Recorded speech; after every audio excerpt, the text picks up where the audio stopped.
कैसे बदला चीन। अफीम के नशे में डूबा एक उजड़ा बिखरा देश आज दुनिया की दूसरी सबसे बड़ी महाशक्ति बनने की ओर है।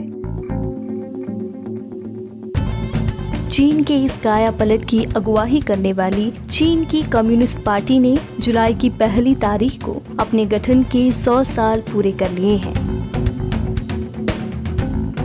चीन के महाशक्ति चीन बनने की इस रोचक कहानी को अपने नजरिए के साथ शब्दों में पिरोया है वरिष्ठ पत्रकार सत्येंद्र रंजन ने।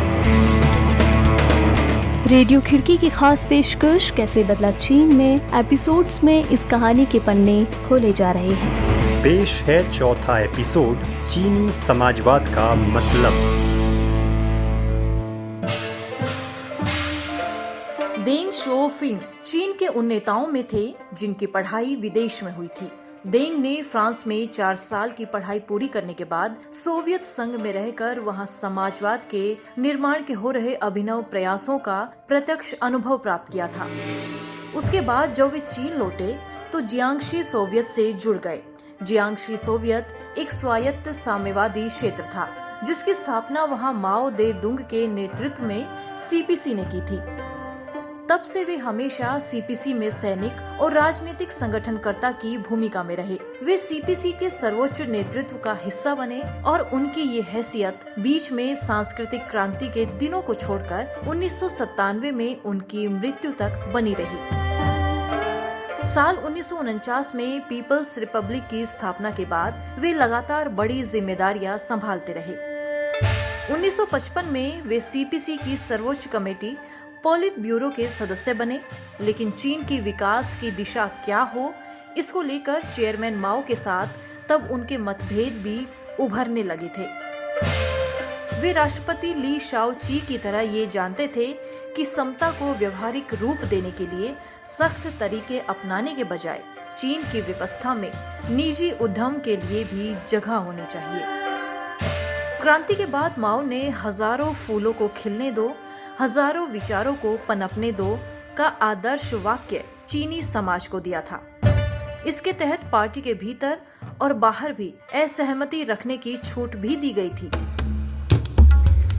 इसी सिद्धांत के तहत क्रांति के बाद हालांकि सीपीसी के नेतृत्व में सर्वहारा की तानाशाही के विचार के आधार पर चीन की राजनीतिक व्यवस्था का संगठन किया गया, फिर भी उन 8 पार्टियों को बने रहने की इजाजत दी गई जिनका अलग अस्तित्व था, लेकिन जिन्होंने पीपल्स रिपब्लिक के बुनियादी उसूलों को स्वीकार कर लिया था।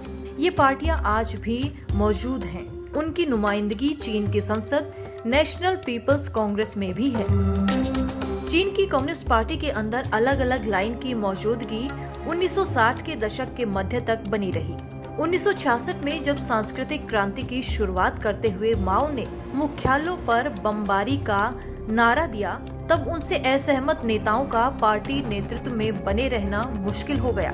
जो नेता इसके शिकार बने उनमें देंग भी थे। बताया जाता है कि सांस्कृतिक क्रांति के दौरान वे कहीं गायब हो गए। कुछ विवरणों में बताया गया है कि उन्हें स्टडी कैंप यानी अध्ययन शिविर में भेज दिया गया, लेकिन वे ऐसे शायद एकमात्र बड़े नेता थे जिनकी वापसी सांस्कृतिक क्रांति के दौर में ही हो गई। इसका श्रेय पूर्व प्रधानमंत्री झाओ एनलाई को दिया जाता है, जो अकेले ऐसे बड़े नेता थे जिनका रुतबा और पद सांस्कृतिक क्रांति के दौर में भी बना रहा।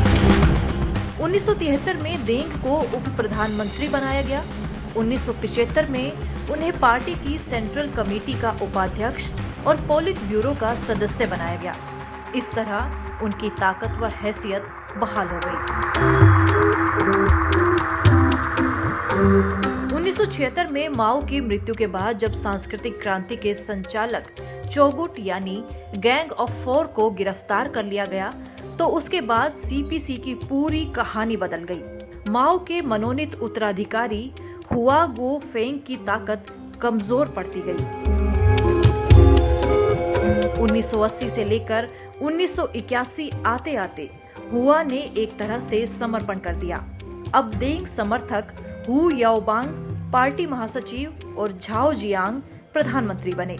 इसके साथ ही चीन के सत्ता तंत्र पर देंग का पूरा नियंत्रण हो गया। उन्हें तब सर्वोच्च नेता का दर्जा दे दिया गया। अब स्थितियां ऐसी बन गई थी जिसमें देंग अपनी सोच की दिशा में चीन को ले जा सकते थे। इस दौर में देंग ने अपनी सबसे प्रमुख सोच यह सामने रखी कि समाजवाद का मतलब गरीबी नहीं है।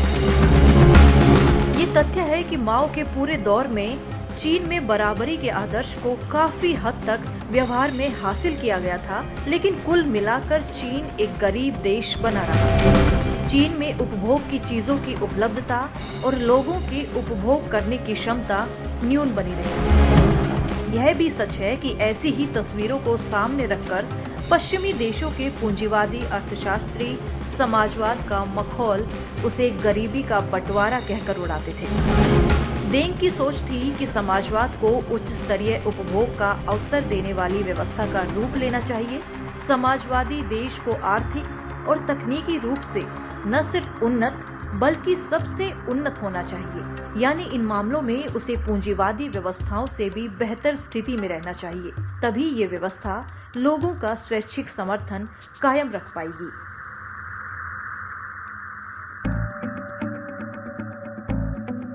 कैसे बदला चीन? अफीम के नशे में डूबा उजड़ा बिखरा एक देश बीते दशकों में कैसे बन गया दुनिया की महाशक्ति? वरिष्ठ पत्रकार सत्येंद्र रंजन की एक पड़ताल। कैसे बदला चीन?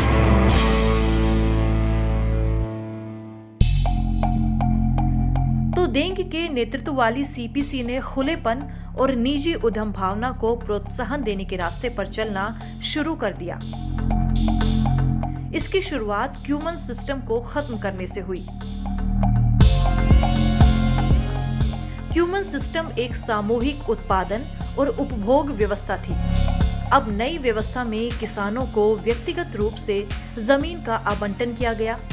ये बात उल्लेखनीय है कि चीन में आज भी जमीन का स्वामित्व सरकार के पास है। इस तरह उत्पादन के इस महत्वपूर्ण स्रोत पर आज भी पब्लिक कंट्रोल है।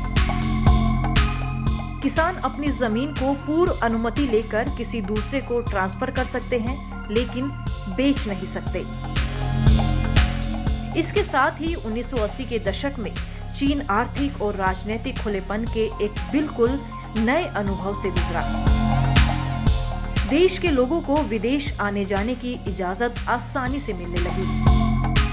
उन्हें सरकार की आलोचना करने के अवसर भी उपलब्ध होने लगे। तब बाहरी दुनिया में ये अनुमान लगाया जाने लगा कि चीन की कम्युनिस्ट व्यवस्था कुछ वर्षों में पूरी तरह से बदल जाएगी। गौरतलब है कि ये वही दौर था जब सोवियत खेमे के कम्युनिस्ट देशों में भारी उथल-पुथल हो रही थी। 1980 में पोलैंड में सॉलिडेरिटी आंदोलन शुरू हो चुका था, जो वहां कम्युनिस्ट शासन के अंत का कारण बना। मिखाइल गोर्बाचेव के सोवियत कम्युनिस्ट पार्टी का महासचिव बनने के साथ वहां पुनर्रचना और खुलेपन की नीति अपना ली गई थी। चीन को कुल मिलाकर इसी परिघटना का हिस्सा तब समझा जा रहा था।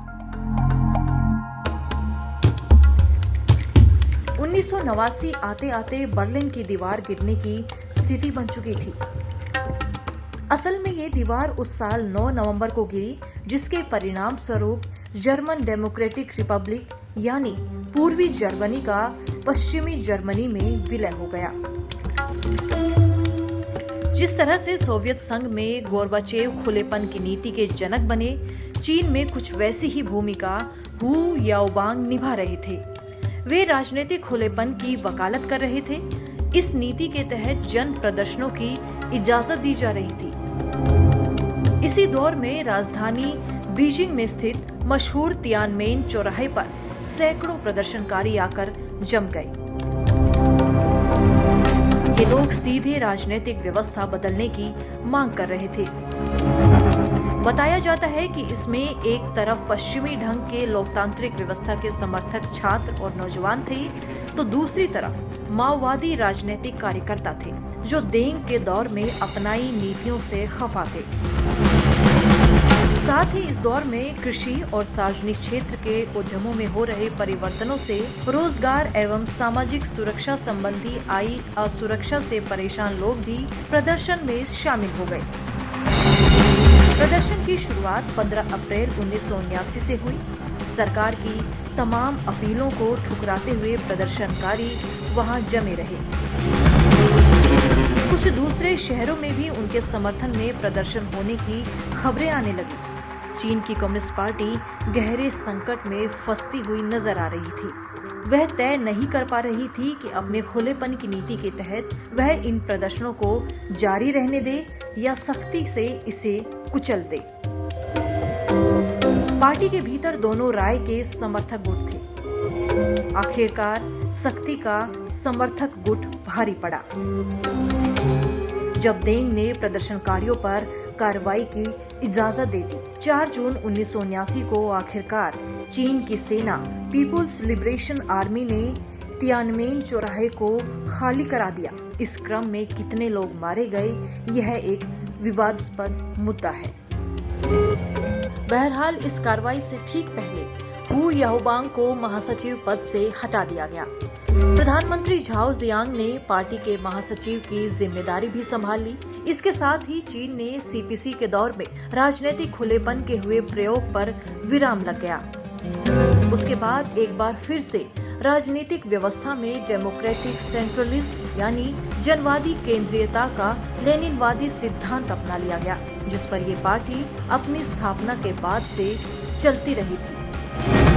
राजनीतिक खुलेपन पर लगे विराम से देंग के आर्थिक खुलेपन की नीति भी कुछ समय के लिए डगमगाती नजर आई। पश्चिमी देशों में तब चीन के खिलाफ जहरीला माहौल बन गया था। दूसरी तरफ 1991 आते आते सोवियत खेमा ढह गया। अमेरिकी राजनीतिक शास्त्री फ्रांसिस फुकुयामा ने इतिहास के अंत की घोषणा कर दी, यानी कह दिया गया कि पश्चिमी ढंग के पूंजीवाद आधारित उदारवादी लोकतंत्र ने अंतिम रूप से विजय हासिल कर ली है। अब ये व्यवस्था ही पूरी दुनिया का भविष्य है। जाहिर है तब पश्चिमी देशों में चीन में कम्युनिस्ट शासन को कुछ गिने चुने वर्षों की कहानी समझा जा रहा था। तभी समाजवादी व्यवस्था के तहत देंग का दूसरा बड़ा वैचारिक आविष्कार सामने आया। यह एक स्पेशल इकोनॉमिक जोन का विचार था। इसके पीछे उसकी सोच थी कि चीन के औद्योगिक और तकनीकी विकास के लिए अतिरिक्त पूंजी और कौशल की जरूरत है। ये कौशल पश्चिमी पूंजीवादी देशों के पास है, जिसे एक कम्युनिस्ट देश में आकर्षित करना आसान नहीं है। तियानमेन की घटना के बाद तो ये काम और भी मुश्किल हो गया था। उसी माहौल में देंग ने अपना मशहूर दक्षिणी दौरा किया। वे चीन के दक्षिण तटीय प्रदेशों शेनजेन, जुहाई, ग्वांगझाओ और शंघाई गए। वहां उन्होंने ऐलान किया कि सीपीसी के जो नेता आर्थिक सुधारों से सहमत नहीं होंगे, उन्हें पद से हटा दिया जाएगा। देंग की नई नीति के मुताबिक SEZ इलाकों में विदेशी कंपनियों को मुक्त कारोबार करने, टैक्स से छूट देने, चीन की मुख्य भूमि पर लागू होने वाले कानूनों के दायरे से बाहर रखने आदि की व्यवस्था की गई। आज जिस तरह आर्थिक क्षेत्र में चीन चमक रहा है, उसके पीछे इस नीति की चमत्कारी भूमिका समझी जाती है। इसी दौर में देंग ने सीपीसी और अपने देशवासियों को हाई स्ट्रेंथ बाइट टाइम की सलाह दी थी, यानी जब तक चीन शक्तिशाली नहीं हो जाता, उसे अपनी क्षमताओं को छिपा रखते हुए समय काटना चाहिए। यानी कुल मिलाकर उन्होंने झुककर चलने की सलाह दी। देंग की समझ थी कि उस समय पूरी पश्चिमी दुनिया चीन के खिलाफ थी। चीन उनके टकराव मोल लेने की स्थिति में नहीं था। चीन के सामने तब मुख्य चुनौती अपनी जनता का जीवन स्तर बढ़ाना था। देंग मानते थे कि जब तक ऐसा नहीं हो जाता, चीन को बेवजह अपनी ताकत या खूबियों का प्रदर्शन नहीं करना चाहिए। अनुभव यही है कि चीन तब इसी रास्ते पर चला। आज चीन संभवतः उस जगह पर पहुंच गया है जब वह खुद को अपनी शक्ति और खूबियों का प्रदर्शन करने के योग्य समझ रहा है। बेशक चीन का कायापलट हो चुका है, लेकिन इस दौर में चीन में आर्थिक गैर बराबरी असाधारण रूप से बढ़ी है। चीन में उपभोक्तावाद बढ़ा है, जिसे माओ हतोत्साहित करते थे।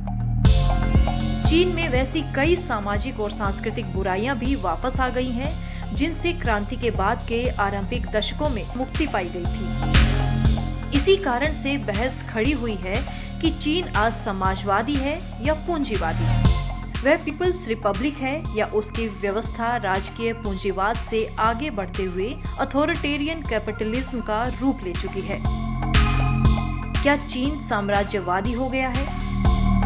क्या चीन एक ऐसा देश बन गया है जहां पूंजीवाद और अधिनायकवादी व्यवस्था की तमाम बुराइयों का मेल हो गया है? मानव अधिकारों और अभिव्यक्ति की स्वतंत्रता का दमन करते हुए क्या उसने हजारों फूलों को खिलने दो, हजारों विचारों को पनपने दो के सिद्धांत को तिलांजलि दे दी है? क्या वह सचमुच विश्व में उदार लोकतंत्र के लिए एक चुनौती बन गया है? ये तमाम सवाल हमारी इस लेख श्रृंखला का विषय है। अगली किश्तों में हम इनके जवाब ढूंढने की कोशिश करेंगे।